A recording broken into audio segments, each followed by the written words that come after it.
After losing her son in an awful tragedy 2 years before, a woman heard someone knock on her door and call her mom one bright morning. Time of death, 12 p.m. That was the exact time Jane and Sean Wiley lost their only child, Joan. He'd been rushed to the hospital straight from his school after he got stung by multiple bees and went into anaphylactic shock. He had disturbed a budding bee's hive on the school grounds, and the offended creatures had visited their wrath upon him at the cost of their own lives and to the detriment of his.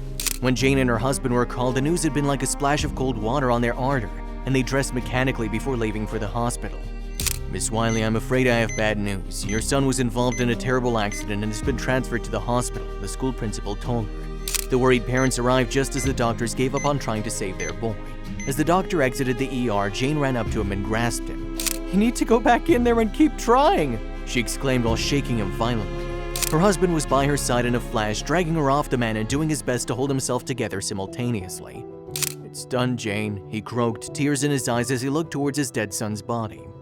That tragedy shook the couple, and it took the better part of a year just for them to clean out his room. Even then, Jane would tear up each time the topic came up.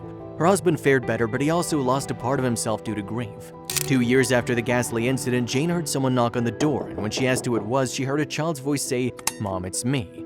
Jane knew it couldn't be her child, but she rushed to open the front door anyway. Nobody was there, but she noticed a small envelope addressed to her and her husband when she looked down.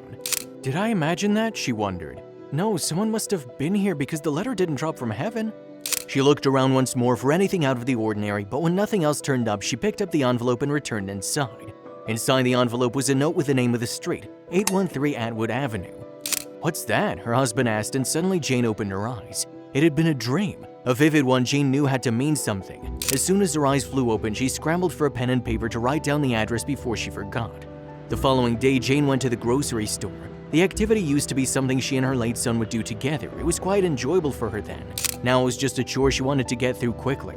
As she browsed the aisles briskly with her shopping cart, Jane caught sight of something peculiar.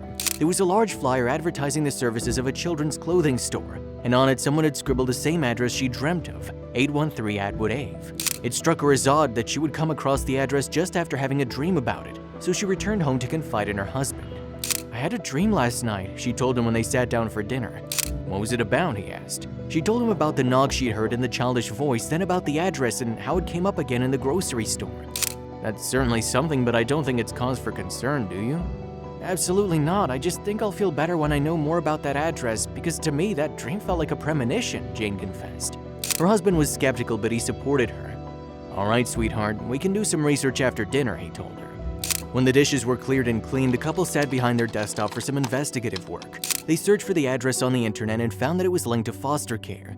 More research revealed the kids the orphanage had in its care at the time. Among them, one stood out to Jane, so she and her husband drove there to meet him the following morning.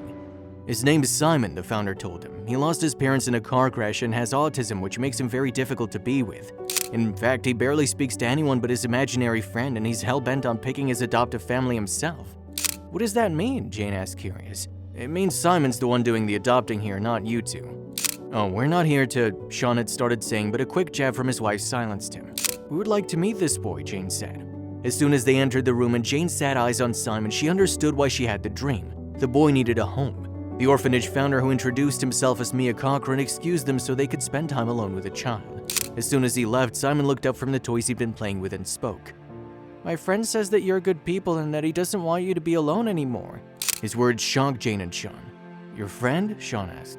"We do, honey, but," Jane started to say. "John," Simon said, shutting her off completely. "He said to say his name is John." It was all the couple needed. They started the adoption process that very day, and within the week, Simon was installed in John's former room, and that was how Jane's late son helped her meet her new one.